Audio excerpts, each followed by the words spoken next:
The stars had never seemed so cold.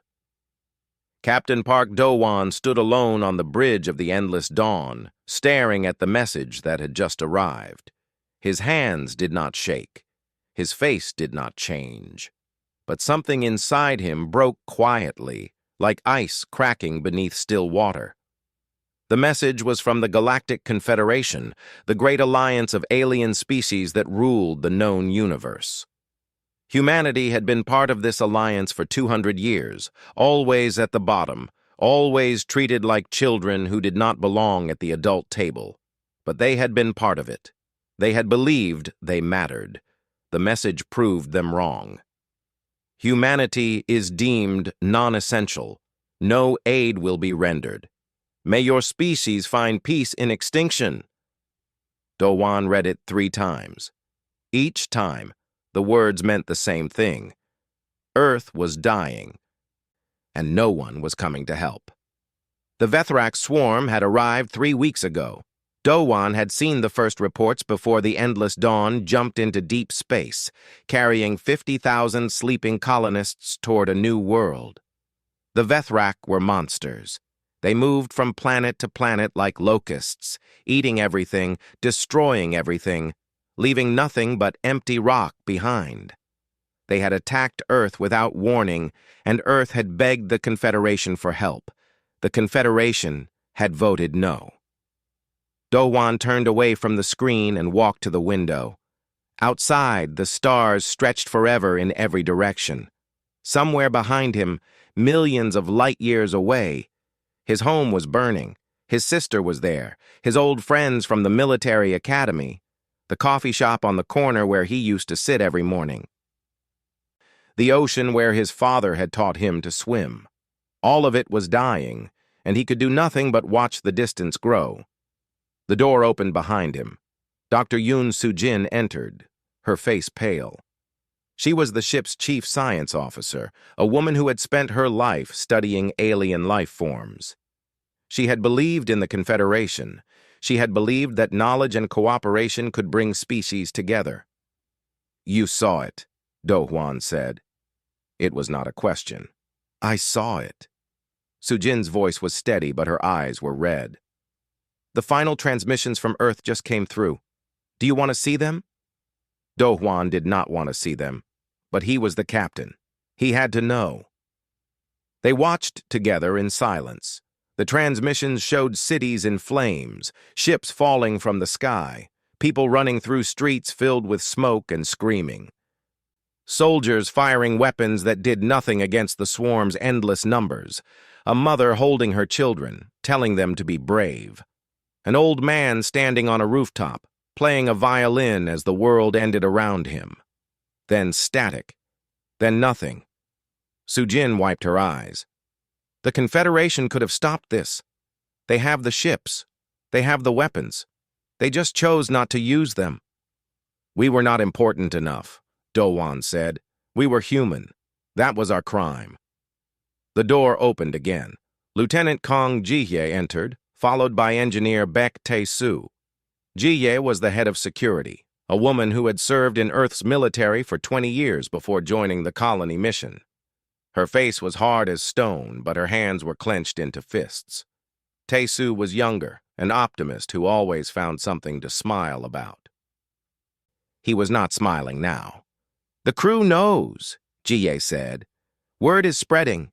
People are scared, angry. Some are talking about turning the ship around." "To do what?" Do-won asked. "Die with them?" "To fight," Ji-hye said. "To do something, anything." Do-won understood the feeling. He felt it too, burning in his chest like a fire that had no fuel.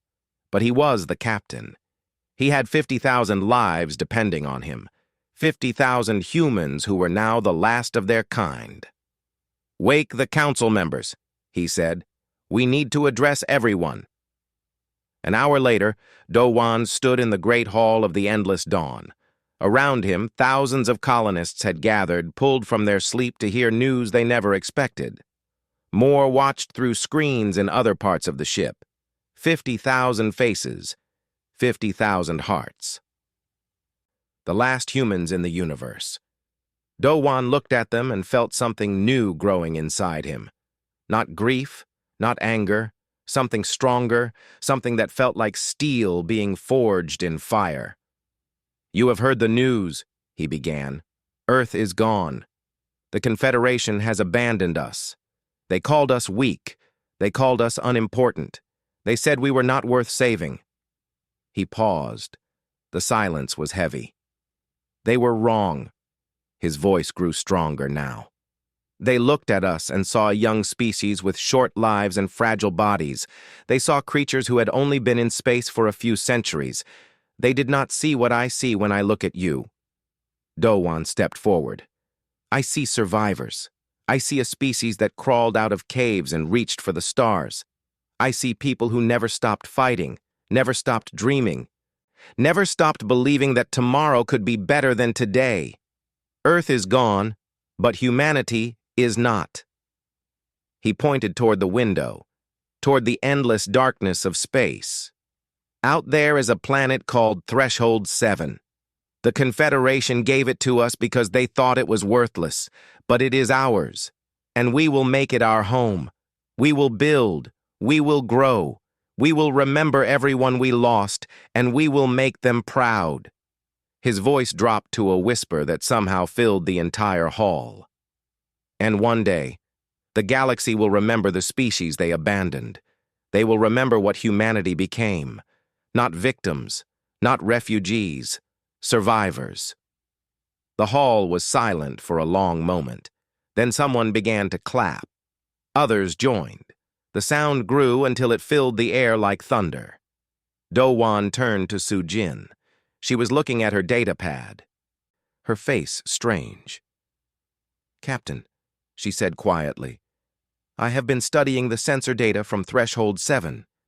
The Confederation said it was a dead world, but I am finding energy signatures beneath the surface, old ones, older than the Confederation itself." Dowan looked at her. "What does that mean?" Sujin shook her head slowly. "I do not know, but something is waiting for us there, something ancient." The endless dawn flew on through the dark, carrying the last of humanity toward an unknown future. Behind them, Earth was silent. Ahead, something was waking up. 5 years had passed since humanity arrived on Threshold 7. They renamed it New Dawn on the first day, when the twin suns rose over black sand deserts and painted the sky in colors no human had ever seen. It was not Earth. Nothing would ever be Earth again. But it was home now, and the colonists had learned to love it. The first year was the hardest. The soil was strange. The water was deep underground. The nights were cold, and the days were filled with work that never seemed to end. People died. Some from accidents, some from sickness, some from hearts that simply broke under the weight of everything they had lost. But humanity did not give up. They never did. By the 5th year, the colony had grown. Buildings rose from the black sand. Farms spread across the valleys. Children were born who would never know Earth except through stories. Life continued because life always continues, stubborn and beautiful and impossible to stop. Captain Dowan was no longer just a captain. The colonists called him Elder now, a title he did not want but could not refuse. His hair had turned gray. His body moved slower. But his eyes were still sharp, and his voice still carried the weight of a man who had led his people through darkness. On the morning everything changed, Dowan was meeting with his council when a young engineer burst through the door. His name was Han Minjae. He was 23 years old, born on the ship during the long journey. He had never seen Earth, but he carried its fire in his heart. He was brilliant and reckless, always pushing too far, always asking questions that made older people uncomfortable. "Elder Dowan," Minjae said, breathing hard, "you need to come. Now. We found something." They followed him to the drilling site on the edge of the settlement. Minjae had been leading a team searching for water, digging deep into the planet's crust. What they found was not water. We broke through into open space about 200 meters down, Minjay explained as they descended in the lift. At first, I thought it was a natural cave. Then I saw the walls. The lift stopped. The doors opened. Do-hwan stepped out and forgot how to breathe. They stood at the entrance to a corridor that stretched into darkness. The walls were made of a metal that seemed to glow faintly from within, covered in patterns that looked like writing but followed no language any human knew.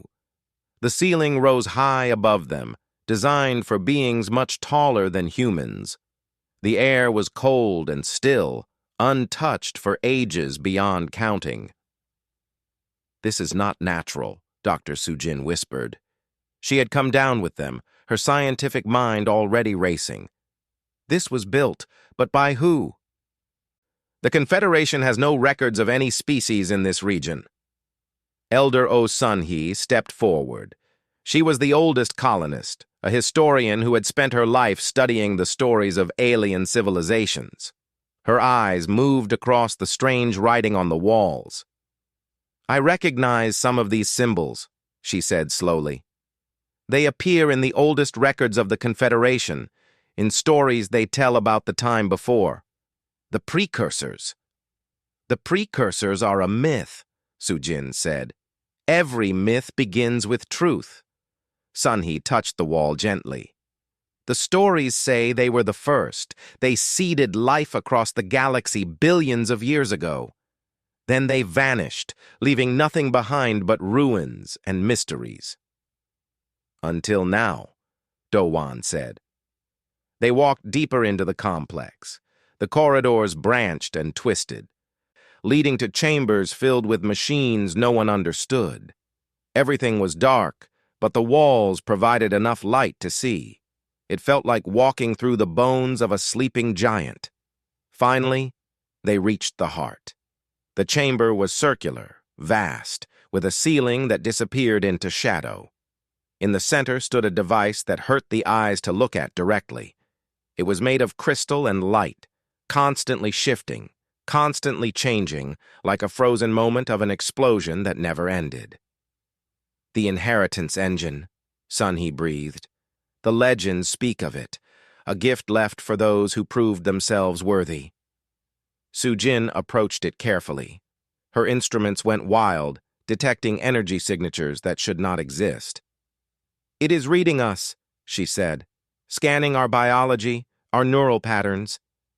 It knows we are here." She reached out her hand. "Sujin, wait." Do-hwan started. Her fingers touched the light. The chamber exploded with brightness. Everyone stumbled back, shielding their eyes. The engine pulsed, waves of energy washing over them, painless but overwhelming. And then a voice spoke, not through sound but directly into their minds, ancient and kind and impossibly sad. "Species detected, genetic analysis complete, behavioral patterns analyzed. You are young, you are fragile, you were abandoned by those who should have protected you. You did not surrender, you did not despair, you built, you continued, you carried hope, when hope should have died." The light dimmed slightly. The voice continued. "You are worthy. Inheritance protocols initiated." In the weeks that followed, everything changed. The engine did not give them weapons. It gave them something better. It rewrote their genetic code, slowly and carefully, enhancing what was already there. Humans became stronger. Their minds became sharper. Their lifespans stretched. Most importantly, they gained the ability to understand precursor technology, to feel it like an extension of themselves. Volunteers went first. Minjay was among them, eager as always. When he emerged from the process, his eyes held a faint golden glow, and he could hear the machines singing. "There are vaults like this across the galaxy," he reported, his voice filled with wonder. "The engine showed me, scattered on 100 worlds. The precursors left gifts everywhere, waiting for species who proved themselves." Do-hwan stood in the chamber, looking at the engine. His own transformation had been subtle. He felt younger, stronger. But what he felt most was responsibility. "We were given this power for a reason," he said. "Not for revenge, not for conquest, for something else." Sujin nodded. "The precursors wanted their legacy to continue. They wanted someone to carry their torch." "Then that is what we will do," Do said. A month later, a Confederation scout ship appeared in orbit around New Dawn. They had come looking for salvage, expecting to find the bones of an extinct species. Instead, they found something that made them afraid. Lieutenant Ji Ye stood on the bridge, watching the alien ship approach. Her hand rested on her weapon, but she did not draw it. "They are requesting permission to land." Do smiled. It was not a kind smile. "Let them come. Let them see what they abandoned." 20 years had passed since the abandonment. The galaxy had changed in that time, and so had humanity. New Dawn was no longer a struggling colony. It was a thriving world of 500,000 people, with cities that rose from the black sand like monuments to survival. Human ships filled the skies, sleek and fast, built with technology that blended human creativity with precursor knowledge. The colonists who had arrived, frightened and broken, were now a civilization, small but powerful beyond anything the Confederation had imagined. And the Confederation was dying. The Vethrak swarm had not stopped after Earth. They had moved through the galaxy like a plague, consuming world after world. The great powers of the Confederation threw their fleets against the swarm and lost. Trillions of beings had already died. Trillions more would follow. Now the swarm was heading toward Veritas Prime, the capital of the Confederation itself. Ambassador Cho Yuna stood in the greeting hall of New Dawn's Capitol building, watching the alien delegates enter. She was 32 years old, born on the endless dawn during the escape from Earth. She had never known any home but this one, never known any life but the one humanity had built from nothing. And she had never forgotten the stories of what the Confederation had done. The delegates were Kelvari, tall beings with silver skin and too many eyes. They moved nervously, looking around at the human guards, at the technology that hummed in the walls, at everything that should not exist. "Ambassador Cho," the lead delegate said, "thank you for receiving us.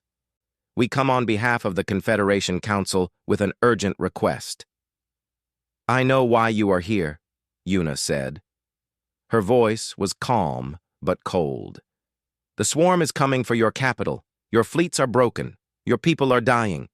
And now, after 20 years of silence, you remember that humanity exists." The delegate lowered several of its eyes in shame. "We acknowledge that mistakes were made." "Mistakes?" Yuna laughed, but there was no humor in it. "You voted to let us die. You watched our planet burn and did nothing. You called us non-essential. Those were not mistakes. Those were choices." "Please," the delegate said. "We know we have no right to ask. But the swarm will destroy everything. Trillions will die. Children. Families. Entire species will be erased forever. Surely humanity, of all peoples, understands what that means." Yuna was silent for a long moment. Then she turned away. "Wait here. The council will decide." The council chamber was filled with the leaders of humanity. Elder Do sat at the head of the table, old now, but still sharp. Admiral Bayek Taisu commanded the human fleet, 12 ships that were worth 1,000 Confederation vessels each. Captain Shin Yunji led the ground forces. Dr. Sujin advised on science and technology. Han Minjae, bonded with the ancient precursor intelligence called the Warden, provided knowledge no one else could access. And Lieutenant Kang Jihye, gray-haired but unbroken, represented the voice of those who remembered Earth. "They want us to save them," Yuna reported. "The same beings who left us to die." "We should let them burn," someone said. "They deserve nothing from us." "Revenge will not bring back Earth," another voice answered. The debate went on for hours. Voices rose and fell. Old wounds were opened. Some spoke of justice. Others spoke of mercy. Some wanted to watch the Confederation fall. Others feared what the swarm would do if it was not stopped. Finally, Ji-Yi stood up. The room fell silent. She was respected by everyone, a living reminder of everything humanity had survived. "I lost my family on Earth," she said quietly. "My parents, my brother, everyone I grew up with. I have hated the Confederation for 20 years. I have dreamed of watching them suffer the way we suffered." She paused, her old eyes sweeping across the room. "But that hatred is not who I am. It is not who we are. The Confederation abandoned us because they thought only of themselves. They calculated the cost and decided we were not worth saving. If we do the same thing now, we become them. We become exactly what we hated." She placed her hand on the table. "Humanity does not abandon others, even those who abandoned us. That is what makes us different. That is what makes us worthy of the gift the precursors gave us." Dowan nodded slowly. "We vote.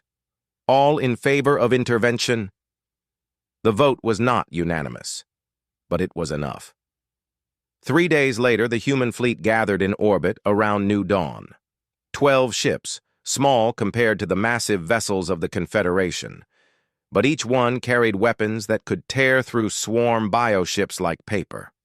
Each one was crewed by humans whose bodies and minds had been enhanced by precursor technology. Each one was ready to fight. Admiral Tae-Soo stood on the bridge of the flagship, the Dawn's Vengeance. He had been a simple engineer once, keeping the endless Dawn running during the long journey. Now he commanded the most advanced fleet in the galaxy. "All ships report ready," his first officer said. Tae-Soo looked at the stars. Somewhere out there, the swarm was approaching Veritas Prime. Trillions of lives hung in the balance. And humanity, the species that should have been extinct, was going to save them. "Open a channel to the fleet," he said. His voice carried to every ship, every crew member, every human who had volunteered for this mission. 20 years ago, we were abandoned. They called us weak. They called us unimportant. They left us to die in the cold of space. But we did not die. We survived. We grew. We became something they never imagined." He paused. "Today we return. Not for revenge, not for glory. We return because someone has to stand against the darkness. We return because that is who we are. We are human. And humanity does not let others fall." The fleet activated their fold drives, technology that could cross the galaxy in moments. Space twisted around them. "Fleet, engage," Tae-Soo commanded. The 12 ships vanished into light. When they emerged above Veritas Prime, the Confederation fleet was in ruins. Half their ships were destroyed. The swarm filled the sky, thousands of bioships blocking out the stars. The capital world below was already burning. Tae-Soo's transmission cut through every frequency, reaching every ship, every planet, every being in the system. "This is Admiral Bayek Tae-Soo of the Human Defense Fleet. We remember what you did. We are here anyway. Stand behind us." The 12 human ships moved forward into the swarm. The sky above Veritas Prime burned. 10,000 Vethrak bioships filled the space around the capital world, each one a living nightmare of teeth and claws and hunger. They moved like a single creature, connected by a hive mind that had consumed 100 worlds. They had never been stopped. They did not know how to be stopped. Until now.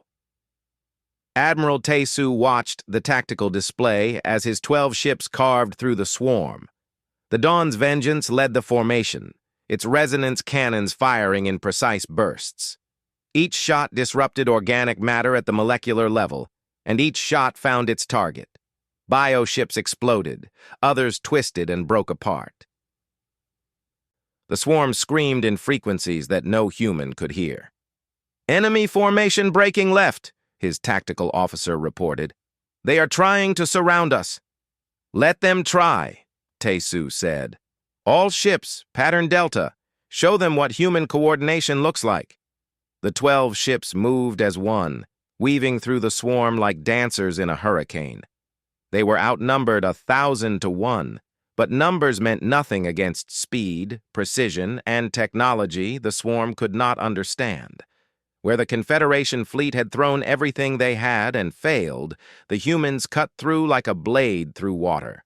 On the surface of Veritas Prime, billions of beings watched the sky and prayed to whatever gods they believed in. They had given up hope hours ago. The Confederation fleet was shattered. Their leaders had already fled. They were waiting to die. Then the human ships arrived. Who are they? A young Kelvari child asked her mother. Humans, her mother whispered. They came back. In orbit, the battle raged. 3 human ships had taken damage. One was venting atmosphere. But they did not retreat. They pushed deeper into the swarm, targeting the largest bioships, the ones that coordinated the hive mind. Lieutenant Kang Ji-hye stood in the landing bay of the Dawn's Vengeance, checking her weapon for the 10th time. She was 63 years old, far too old for combat. The doctors had told her to stay home. Her daughter Yoonji had begged her not to go. She had ignored them all. You do not have to do this, Captain Yoonji said, standing beside her. She commanded the boarding team now, following in her mother's footsteps. Let me lead the mission. You will lead many missions after this one, Jae said, but this one is mine. I need to see it finished.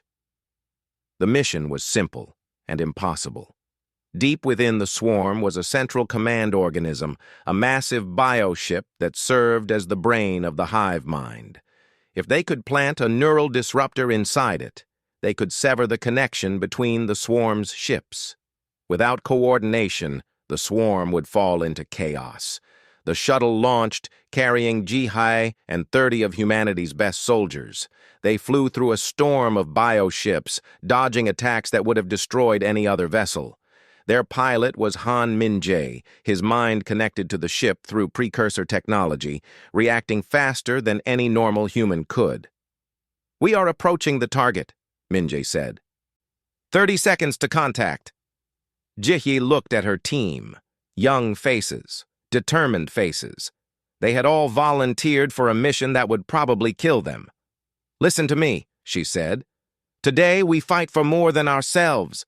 We fight for everyone the swarm has killed. We fight for Earth. We fight for a galaxy that abandoned us, but still deserves to live. Whatever happens in there, remember who you are. Remember what humanity means. The shuttle crashed through the outer membrane of the command organism. They were inside. The interior was a nightmare. Walls of living flesh. Corridors that moved and pulsed. The air was thick with spores that tried to invade their lungs. The soldiers fired their weapons, cutting through defenders that seemed to grow from the walls themselves. They pushed forward, step by bloody step. Soldiers fell. One was pulled into the wall, screaming. Another was crushed by a closing passage. A third was poisoned by spores that got through his helmet. But the others kept moving, driven by something stronger than fear. Finally, they reached the core. It was a chamber of pure horror, filled with a pulsing mass of neural tissue that stretched in every direction. This was the brain. This was what connected 10,000 ships into one mind. And it knew they were there. Defenders poured from every direction. Ji-hye shouted orders, her old body moving with strength she should not have had. The precursor enhancements kept her going, kept her fighting, even as wounds opened across her arms and legs. "Plant the device!" she screamed. "Now!" Yoonji ran forward, carrying the neural disruptor. A defender lunged at her. Ji-hye threw herself in the way. Taking the blow meant for her daughter. She felt something break inside her.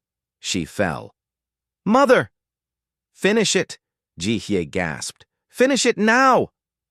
Yoonji planted the device against the neural core. It activated with a high-pitched whine, sending waves of disruption through the organic tissue. The chamber shook. The walls screamed. Outside, across the battlefield, the swarm went mad. Ships that had moved with perfect coordination suddenly crashed into each other. Others stopped firing and drifted aimlessly. The hive mind was gone, severed, and 10,000 bioships became 10,000 confused animals. Admiral Tae-Soo saw the change immediately. "All ships attack! Everything you have, now!" The human fleet unleashed their full power. Resonance cannons fired without pause. The remaining Confederation ships rallied, finding courage they had lost. Together they tore through the confused swarm, destroying thousands of ships that could no longer fight back. In the command organism, the surviving soldiers carried Jihye back to the shuttle. She was dying. They all knew it, but she was smiling. "Did we win?" she asked. "We won," Yoonji said, holding her mother's hand. "You did it. You saved them all." Jihye looked at her daughter. Her eyes were fading, but her voice was clear. "Tell them we never forgot who we were. Tell them humans protect, even when it costs everything." She died in her daughter's arms as the shuttle flew back toward the fleet. The Battle of Veritas Prime ended 3 hours later. The swarm was broken, scattered, no longer a threat. The capital world was saved. Trillions of lives would continue because humanity had come. 3 human ships were destroyed. Over 1,000 humans had died. Lieutenant Kang Jihye was among them. The Confederation Council met 3 days later to discuss the aftermath. They offered humanity junior membership again, with improved status and new privileges. They spoke of gratitude and partnership and moving forward together. Ambassador Yuna listened in silence. Then she laughed. "You still do not understand," she said. "We did not come for membership. We did not come for rewards. We came because someone had to, because that is who we are." She stood up. "The galaxy has changed. Humanity is here now. Not as your servants, not as your juniors, as equals. Get used to it." She walked out, leaving the council in silence. On the Dawn's Vengeance, Captain Shin Yoonji stood alone in her quarters, holding the medal they had given her mother, a hero's honor, the highest award the New Human Coalition could give. It felt cold in her hand. But her mother's last words were warm in her heart, and Yoonji knew exactly what she had to do with her life. Humanity would never stop protecting others. That was the promise they had made. That was the legacy they would leave. And it was only the beginning. 50 years had passed since humanity was left to die in the cosmos. Now, they were one of the most powerful civilizations in the galaxy. New Dawn had grown from a desperate colony into a thriving capital world of 10 million people. 12 more planets flew the human flag. The Human Coalition was small compared to the old Confederation, but it was respected, it was feared, and more importantly, it was trusted. Because humanity had kept its promise. President Han Min-jae stood at the window of his office, looking out at the city below. He was 73 years old now, his hair white, his face lined with decades of leadership. But his eyes still held the golden glow of the precursor bond, and his mind was still connected to the ancient intelligence called the Warden. In his ear, the Warden's voice whispered, "The Reclamation Project has found another one." Min-jae smiled. "Show me." The display on his desk lit up with images of a distant world. It was gray and cold, covered in ruins, and among those ruins, hiding in caves and broken buildings, were survivors. They were called the Tendari. 200 years ago, they had been a proud species on the edge of Confederation space. When a plague struck their world, they had begged for help. The Confederation had voted no, too risky, too expensive, not important enough. The Tendari had been left to die, but they had not died. Some had survived, generation after generation, clinging to life on a poisoned world. And now, humanity had found them. Dr. Park Ji-soo led the reclamation project. She was Elder Do-hwan's granddaughter, named for his mother who had died on Earth. She had dedicated her life to finding the other abandoned species, the ones the Confederation had thrown away. The Tendari were the 17th she had discovered. "How many survivors?" Min-jae asked. "Approximately 12,000, Ji-soo's voice came through the display. "They are afraid. They have been hiding for so long, they have forgotten that help could exist." "Show them it does," Min-jae said. "Send medical teams, food, whatever they need. And tell them they are not alone anymore." Across the galaxy, the old Confederation was dying, not from invasion, not from war, from something slower and more certain. The great powers that had ruled for millennia were rotting from within. Corruption had spread through every level of government. Species that had been loyal members for centuries were leaving, disgusted by the lies and broken promises. Many of them looked to the human coalition. "Why do they want to join us?" Admiral Shin Yoonji asked during the council meeting that afternoon. She commanded the largest human fleet now, 50 ships that could match anything in the galaxy. She wore her mother's medal on her chest, a reminder of the price that had been paid. "Because we are different," Ambassador Yuna said. She was old now, too, her hair silver, but her tongue was still sharp. "We do not leave others behind. We do not calculate who is worth saving and who is not. When we say we will protect someone, we mean it." "Can we accept them all?" someone asked. "Our resources are not infinite." "We will find a way," Min-jae said. "We always have." The warden spoke again in his mind.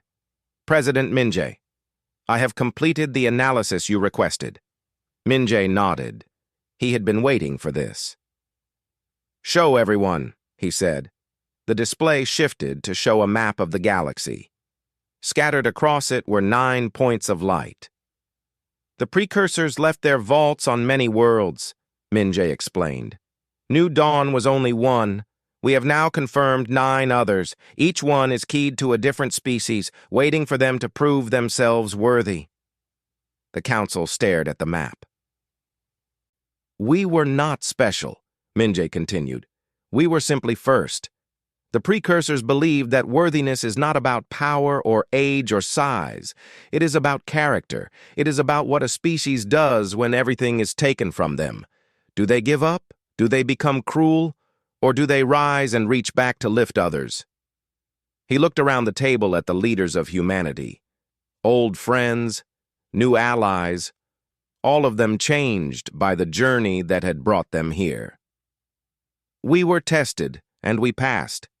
Now it is our duty to help others pass as well, not by giving them the inheritance, but by showing them what is possible, by being the example the precursors hoped we would be." That evening, Min-jae walked through the memorial garden in the heart of the capital. Statues stood among the flowers, honoring those who had given everything. Elder Do-hwan, who had led them through the darkness and died peacefully 10 years ago. Dr. Soo-jin, who had touched the engine and opened the door to humanity's future. Lieutenant Ji-hye, whose sacrifice had saved trillions. The warden spoke one last time. "The precursors left a final message in the deepest archives. I have only now been able to translate it fully. Would you like to hear it?" "Yes," Min-jae said. "We did not leave you technology," the ancient voice said. "We left you a test. The worthy are not those who are strongest. They are those who, when left to perish, choose to rise, and then reach back to lift others. If you are hearing this, you have passed. Now carry our light forward. Be what we could not be. Protect those who cannot protect themselves. And never forget that the measure of a civilization is not in its power, but in its compassion." Min-jae stood in silence as the stars appeared above the garden. In orbit, Admiral Yoonji received a distress call from a newly discovered species, abandoned by the crumbling Confederation, begging for help they did not expect to receive. She gathered her fleet without hesitation. "Why do we keep doing this?" her first officer asked as the ships prepared to jump. "We owe them nothing." Unji smiled. It was her mother's smile. "That is exactly why we do it," she said. "We remember being abandoned. We remember what it felt like to be told we did not matter.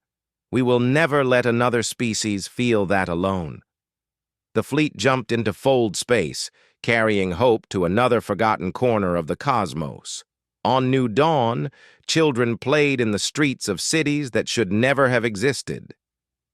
Families gathered for dinners that should never have been. A civilization thrived that should have died 50 years ago in the cold of space.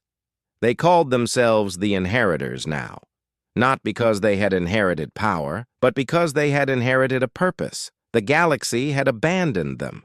They had risen with power beyond measure, but their greatest power had never been technology or weapons or ships. It was remembering who they were. It was refusing to let anyone else be forgotten. It was being human. And in the endless dark between the stars, the precursors watched and were proud.